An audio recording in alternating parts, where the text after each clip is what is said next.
Today I will tell you about one of the biggest questions in particle physics, so what the nature of dark matter is. And it's also a question that occupies a large fraction of astrophysicists and cosmologists. And it is one of the driving questions that motivates me to do my own work. So I've structured the talk into three different segments, so each should only take about 5 minutes or so. If anything is unclear, please feel free to ask me to clarify something. Otherwise, wait until the end of each segment or the end of the presentation. So it's a very big question and a difficult one to answer. In fact, we don't have the answer yet.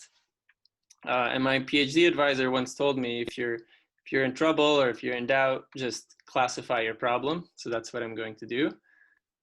So first, I will mention the pieces of evidence for the existence of dark matter. So, which is why the question arises. So we know dark matter exists. So then we can ask the question what the nature of dark matter is. And then I don't know yet the nature of dark matter, but I can classify the possible candidates. So I can classify what types of particle the dark matter could possibly be. And there's not that many of them. And then third, I will briefly give you a taste of how we are looking for it. So what experiments we are doing in laboratories to look for it directly, or observations that we are doing to look for it in the sky. Okay, so but first the first question. So how do we know that dark matter exists? And there's roughly 8 independent pieces of evidence for its existence. The most famous one, and one of the first ones, is galactic rotational velocities. So all galaxies, or most galaxies, including our own Milky Way, are rotating. So if you make a plot of the rotational velocity in kilometers per second here versus the radius from the center in kiloparsec, it's 1 kiloparsec is about 3,000 light years. These data points here show you how fast this particular galaxy, it doesn't matter which one it is, but all of them roughly have a similar shape, are rotating. So about 100 kilometers per second.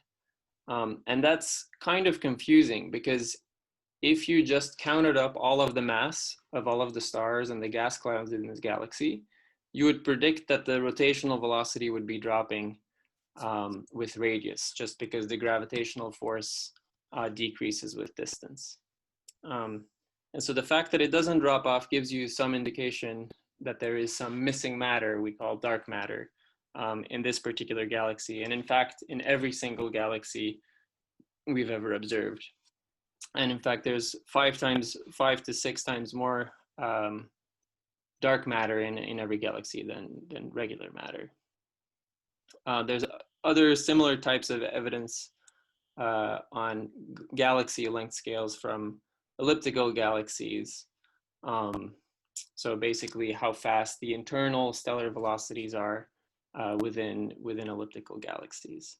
So that's 2 pieces of evidence on galactic length scales.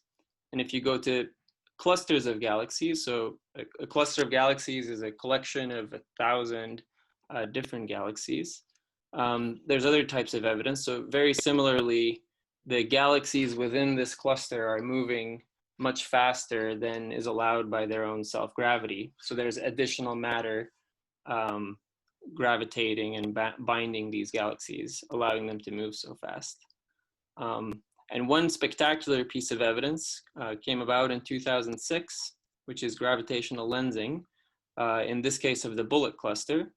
So what you see here is 2 galaxy clusters that went through each other. So they collided with each other, and the galaxies flew through. So this is the one that came from the right and ended up on the left, and this is the other one. So most of the visible mass in these clusters is this hot X-ray gas, which are these pink blobs. But we know from gravitational lensing, so how this pair of clusters bent the background light, that most of the matter just flew through and is not this visible matter. So this is one instance where we actually know the location very precisely and could separate it from most of the visible matter. Other pieces of evidence are on even bigger scales, is how structure formed in the early universe. So regular matter has pressure, it emits light, it cools, and behaves very differently from the large scale structures in our universe. So dark matter, almost by construction, does not have any interactions other than gravity, so which allows it to clump under its own self-gravity and form this cosmic web, so these filaments and overdensities that collapse gravitationally and form the seeds of galaxies that we see today. The sixth piece of evidence are these distance measurements. So dark matter affects how the universe expands, because by Einstein's theory of relativity, it curves our observable universe. And by observing supernovae and very distant galaxies as a function of their redshift, so how much their light is reddened, we also have additional pieces of evidence. And then finally, on the largest scale, so on scales close to the size of our observable universe, we find additional evidence of dark matter.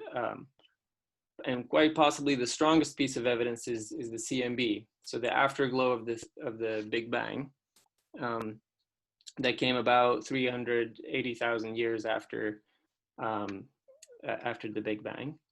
So what you see here is an all-sky temperature fluctuation map. So the cosmic microwave background today is 2.7 Kelvin above absolute zero. And what you see here is the fluctuations that are only 1 part in 10 to the 5 or so.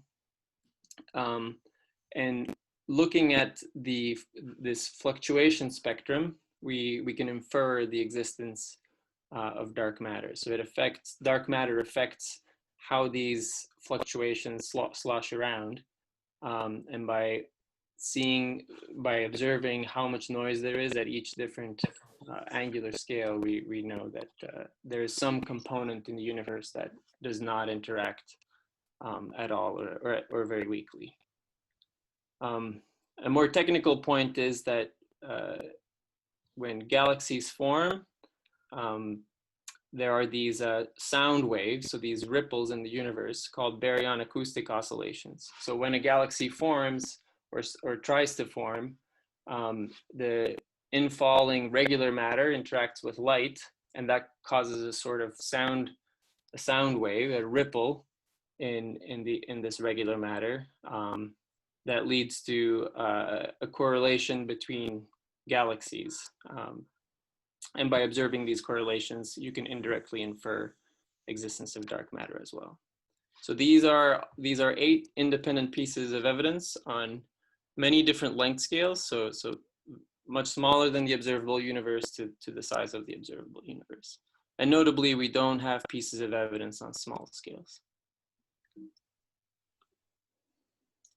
And this is again summarizing this rotation curve. So for a different galaxy now, we see the velocity as a function of radius from the center of this galaxy, just the stars as well as these hydrogen gas clouds. And without dark matter, you would expect this dashed line. So a huge discrepancy. Okay, so this was the summary of the first segment. So the knowns of dark matter are how much of it there is, and roughly on very large scales, where it is and how fast it's moving. But we don't know the constituents of this dark matter. So we don't know if it's one particle, what mass it is, what mass this particle has, what its symmetry properties are, like its own internal angular momentum, which is called the spin, its parity, which is how it transforms in a mirror. So does it look the same if the universe is mirrored or not?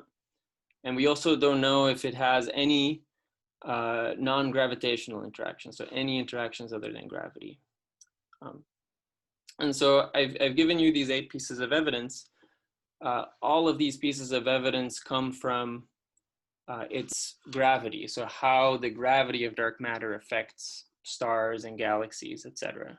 So one might wonder, and many have, what if there's something weird with gravity on large length scales? And so that is something many particle physicists have tried.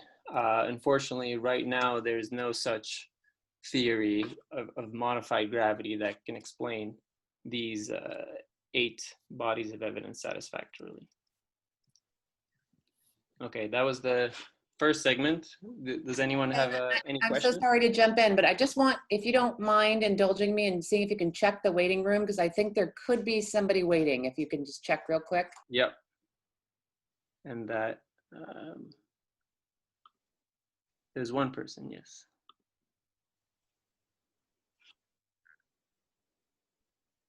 Great. That, just one person. Thank you so much, Ken. And then I'm sorry if anyone has questions.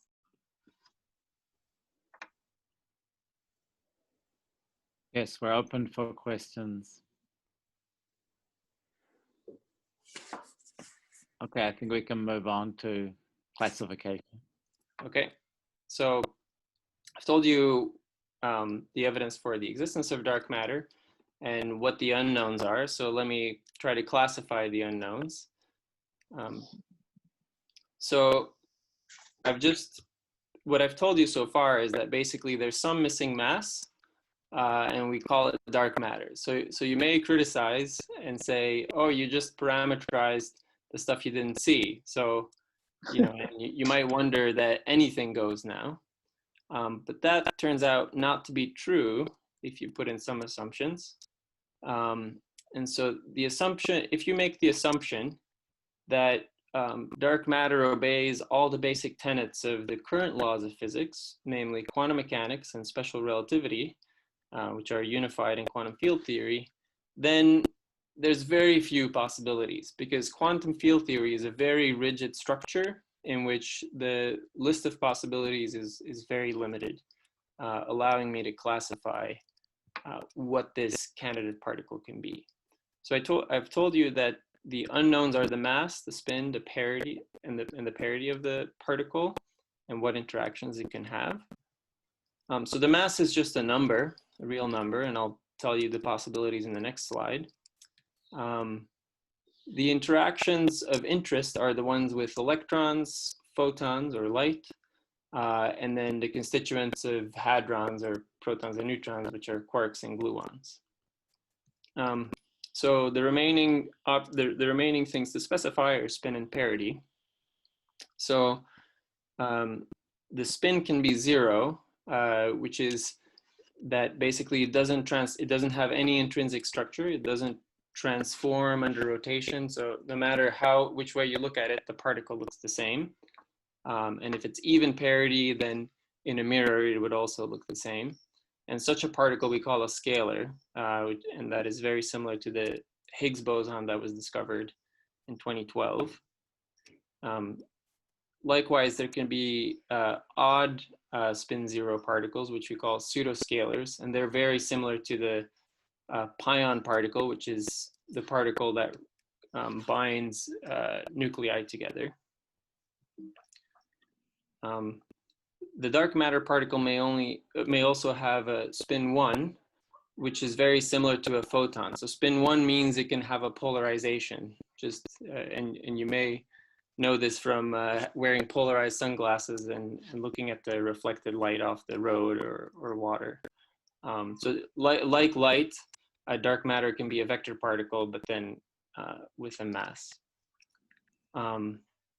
There can be higher spin particles as well, but unfortunately, no, or maybe fortunately, all of those higher spin particles cannot be dark matter. So the list of possibilities is very limited. So these particles of integer spin we call bosons, and in quantum field theory, these bosons can have just one leading interaction. So let's say if it's a spin 0 scalar, there can be just one leading interaction with electrons, one leading interaction with photons, and with quarks and with gluons. So the list of possibilities is very minimal. So very little can go. And the dark matter can also have half integer spins, so spin 1/2, which is like you can think of the particle as being a little magnet, and it's very similar to a neutrino or an electron. And then higher spin particles are very rare and difficult within this rigid structure of quantum field theory. So spin 3/2 is a special case, and there's only one such particle that could possibly exist in theories with supersymmetry that you may have heard of. And then higher than spin 3/2 is also not allowed. And so these particles we call fermions. So in this very rigid structure, there's an innumerable list of possibilities that's quite small of the possible interactions with known matter. And the biggest uncertainty is in the mass of the particle, and that determines what types of experiments you can do to look for it. Ken, one question. Martin has a question about parity, why we should care about parity. Good. So parity is important because it mainly determines the structure of the interactions with all of these particles. So for example, a very light particle with even parity can mediate long-range forces, so forces that fall off as the inverse square law. And odd particles have a different type of interaction structure that that make the force that they mediate fall off faster with distance. So instead of inverse square, it goes like the cube or the fourth power of distance. So it's a kind of a technical point. And there's other technical points related to this. So these even parity particles, within quantum field theory, tend to be very heavy if they're interacting, whereas these odd parity particles can be arbitrarily light without fine tuning so that it's a rather technical point, but quite important. Thanks. Thank you. So I've told you the classification in terms of the symmetry structure, like the spin and parity, but the mass of the dark matter particle is the biggest unknown. And these are the only three equations, I promise you. So the mass determines the rest mass energy. So I'm going to quantify the mass in units of energy using Einstein's relation here.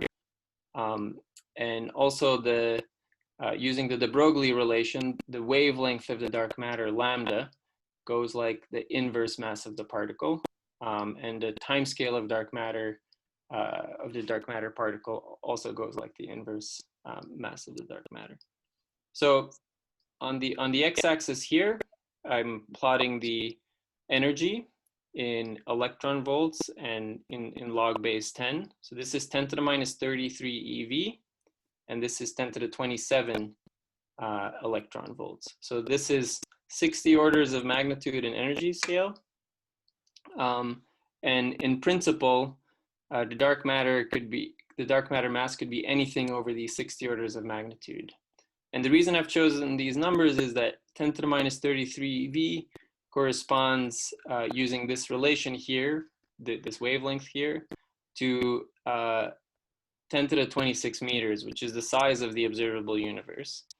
And 10 to the 27 eV corresponds to the Planck mass, or the scale where gravity becomes strong, and we think string theory may be a better description than quantum field theory.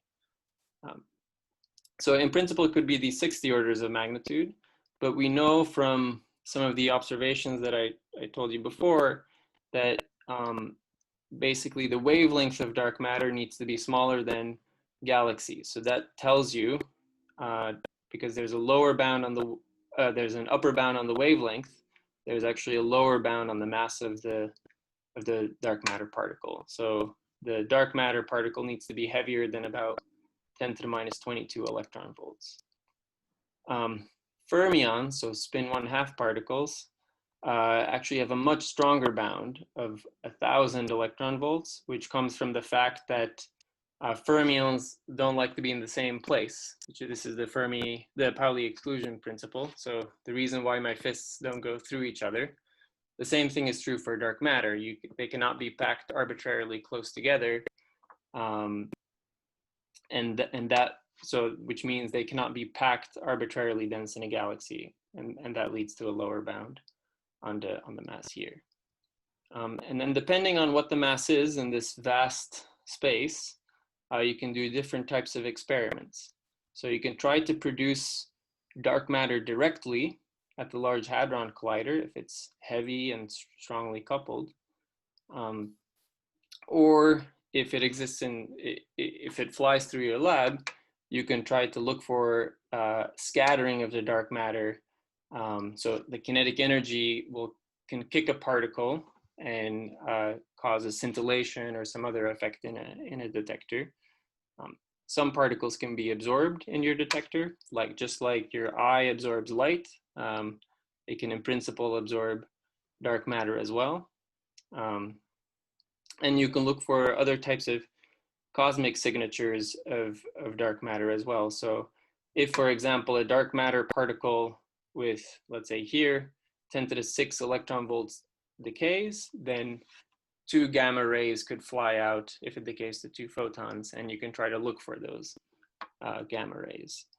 If instead the dark matter is very light, you have to use new techniques, and that's an area in which I specialize. So it's been recently been realized that dark matter can be very light as well, and there's reasons to believe that those particles could be produced in the early universe. And at these very light masses, so because m is very small, the wavelength can get very big. So for example, here at 10 to the minus 15 electron volts, the wavelength is 10 to the 8 meters. So that's from here to the moon, roughly 1 light second. And therefore the dark matter wavelength becomes macroscopic, and you need to do different types of experiments, like using mechanical resonators or electromagnetic cavity resonators or interferometers.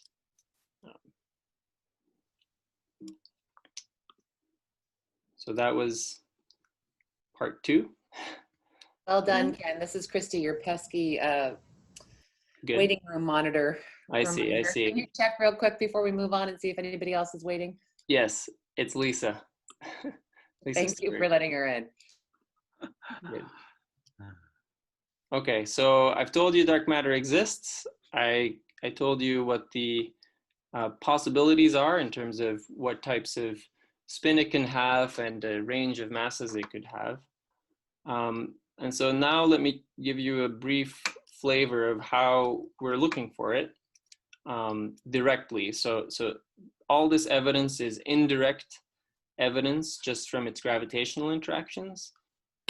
There's a huge range of efforts trying to see non-gravitational signatures of dark matter in Earth-based experiments or telescope observations of dark matter signatures in the sky.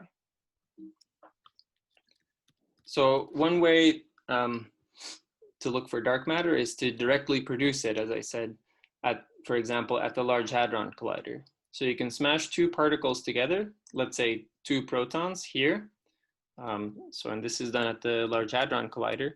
So you can accelerate protons clockwise in a ring here, and then at the same time, another beam of protons counterclockwise in this ring. And then they're collided at these 4 points, and mainly actually at these 2 points, Atlas and CMS. And at these 2 points, a huge detector is built around that can look for the end products of these collisions, so these outgoing particles. And if you produce in these collisions, not just regular outgoing particles, but also the dark matter particle, because the dark matter particle doesn't interact very strongly, most of the time it would fly out of the detector. And that would be missing energy. So the energy that you put into the collision would be more than the energy that you measure of the outgoing particles, because the dark matter sucks some energy away. So this can happen with some other real particles like neutrinos as well. And so this is one type of event. So if you take this Atlas detector and you, so in this picture here, the beam, so the proton beam is in and out of the screen in this little point here.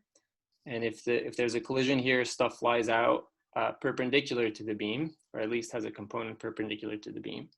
And this is what is depicted here. So you see particles flying out, 2 very energetic sprays of particles called jets.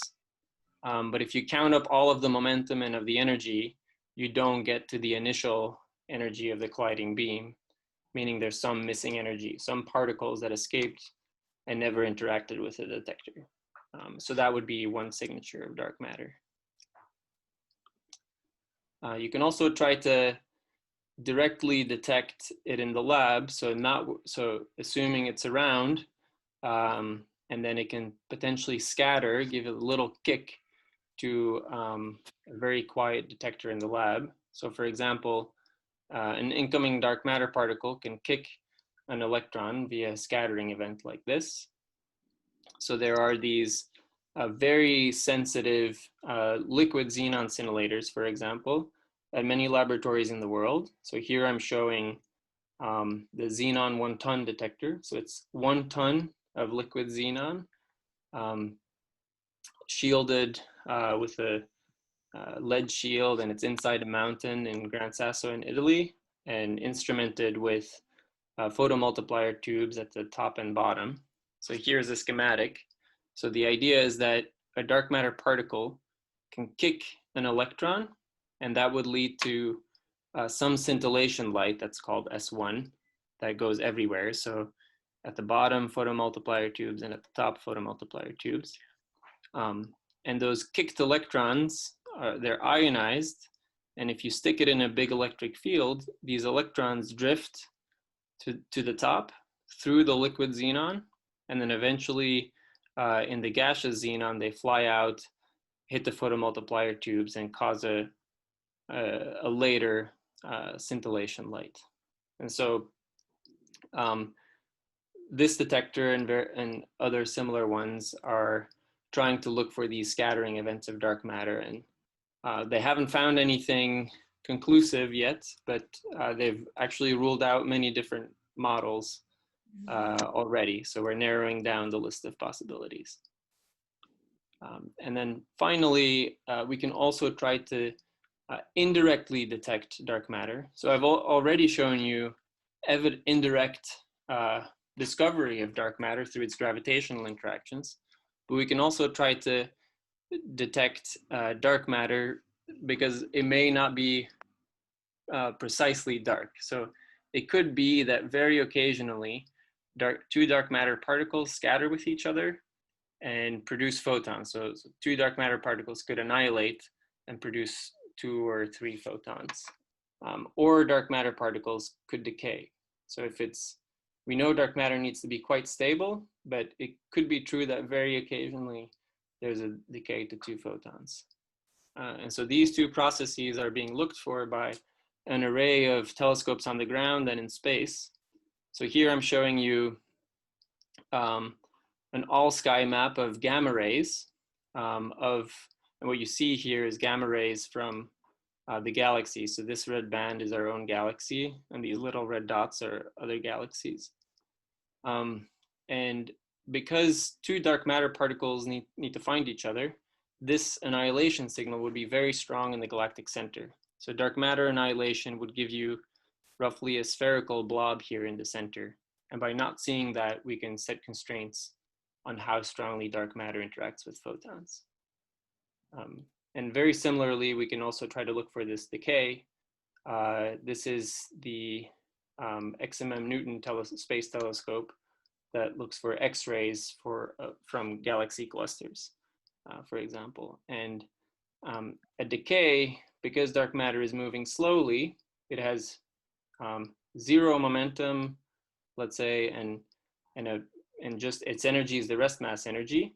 So if it decays to two back-to-back photons. So the momenta of the photons are back-to-back, and by energy momentum conservation, they have to be the same energy. And so that would lead to a line like this. So these are not dark matter photon lines. These are ionization lines, other X-ray lines. But dark matter would look very similar to something like this, to a line that doesn't correspond to any atomic line. Okay, that was the talk. So the summary is that we know that dark matter exists, and in fact we know with some coarse graining, so over large length scales, where it is, how much of it there is, and how fast it's moving. I've also told you that there's a limited set of candidate particles that can be the dark matter, that can make up the dark matter. And we're looking hard for non-gravitational signatures of dark matter in the lab in the sky. So this is what is already known and true. And this is the innumerable set of things that could possibly be true. And we hope that there are some non-gravitational signatures, providing a discovery channel for dark matter. Thank you. That's it. Thanks, Ken. Yay! Great. We got to do some applause. Everybody's clapping. Clapping. There we go. Ken, would you mind taking off your screen share so we can see everything? No. Questions? Do we have questions?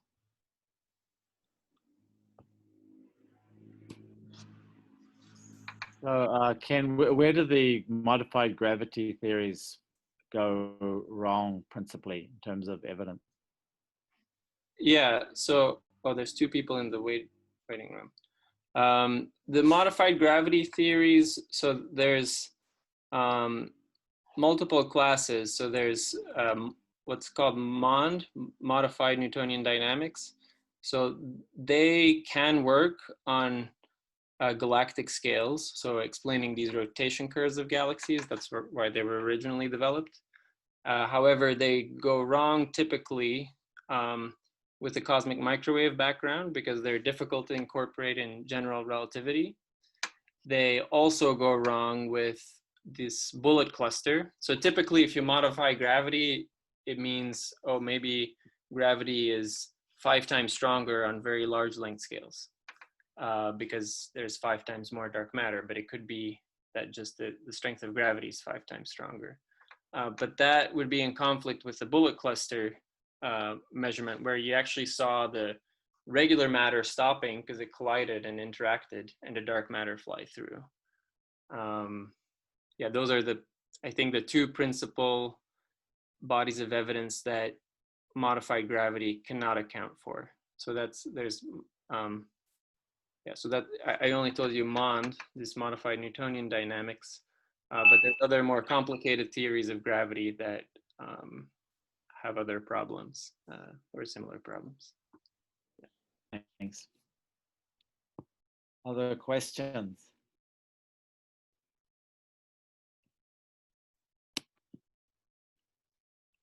I think Len has one. I'm reading his mind. You are.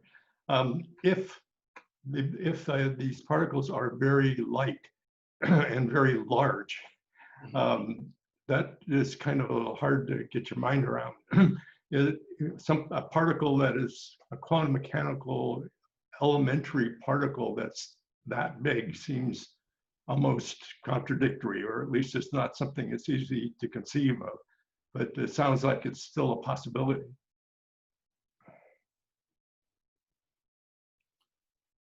Yeah, it is unlike anything that you're used to. But so instead of think of it as a particle, you can think of it as a wave in that case. So if the particle is very heavy, then the dark matter medium would be just isolated little particles that are not overlapping. If it's very light, I said the wavelength becomes macroscopic, like from here to the moon or centimeters, for example. And in that case, all the particles will be overlapping. And when the particles are overlapping, then quantum mechanical properties become less and less important. So in that regime, at this very low mass regime, dark matter would behave as a classical wave. And so to give you some intuition, just a radio wave is very similar to a low mass dark matter particle. So a radio wave at 100 megahertz, which is your, let's say your favorite radio station, at 100 megahertz, the wavelength of the photon, the light particle, is 3 meters. So dark matter that has a very low mass would behave very similar to a radio wave, with the two main differences being that a radio wave always moves at the speed of light, whereas dark matter moves slowly.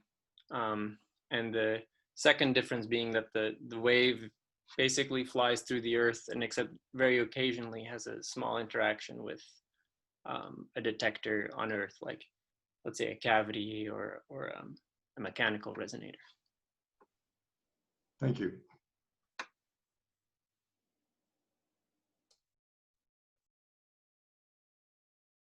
So Ken, when do we expect to see the next big front page New York Times story, and what will the headline read? Yeah, there was one recent one. The xenon experiment was recently in the New York Times. They actually did see something, and that will likely not be true. So it's a difficult endeavor. So there's often a big headline when there's a tentative excess of events or deficit of events, but you have to wait and see, and it has to be critically evaluated by everyone. Usually there's a headline when some experiment or some astronomical survey just turns on and they see something that they don't understand. They then report it, everyone gets excited, and then usually it's understood it's a regular event. So I guess your question should be, what's the new big experiment or survey turning on? But yeah, there's so many of them, I don't know which one. Yeah, that's fine. I wonder what the page charges are for publishing in the New York Times.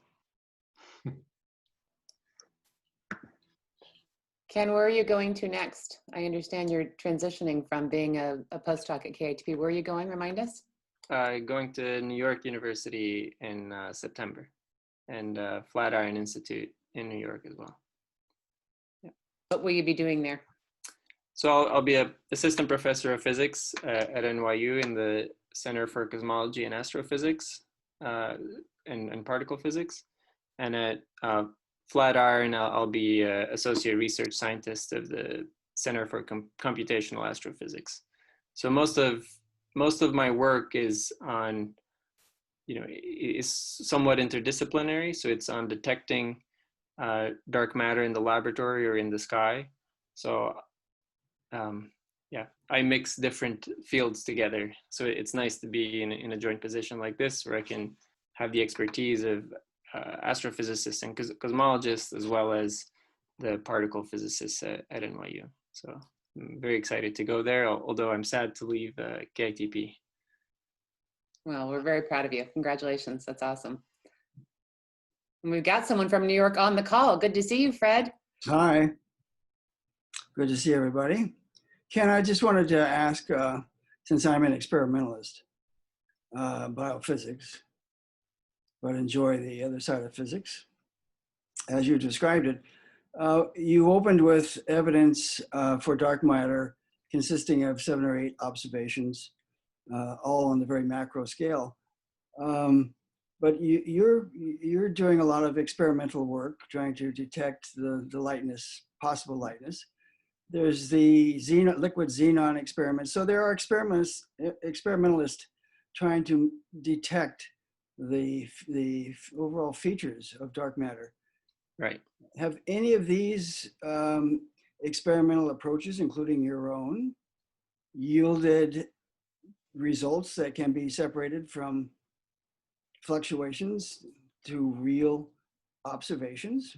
Right. Yes, they have. So there's not been a conclusive positive result, which would be a discovery of dark matter. So what's been produced by all the experiments to date are null results. So that's interesting. and many of them. So to give you one example is so one historically very popular dark matter candidate is what's called a WIMP, a weakly interacting massive particle. So this would be a particle kind of like the Higgs boson that interacts with the weak nuclear force with protons and regular matter. So the liquid xenon experiments were specifically designed to look for those types of particles. And because we know the strength of the weak nuclear force, we had some benchmark targets for what the scattering rate should have been. And the xenon experiments have conclusively ruled out that possibility. So, but they could have detected something, and they didn't, which means that the particle did not have that particular mass range, and that's why there's been a renewed interest by people like me towards dark matter candidates with a lower mass or a higher mass, for example. So I showed you this daunting 60 order of magnitude scale, but slowly but surely we're excluding little chunks of it. And that's how you do science, right? You don't find it here, so you look there. Yeah.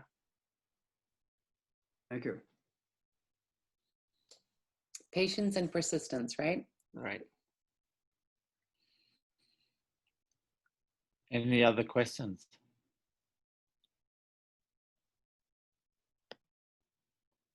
Okay, well, thanks, Ken. That was great. And thanks everyone for coming. Hope you have a good evening.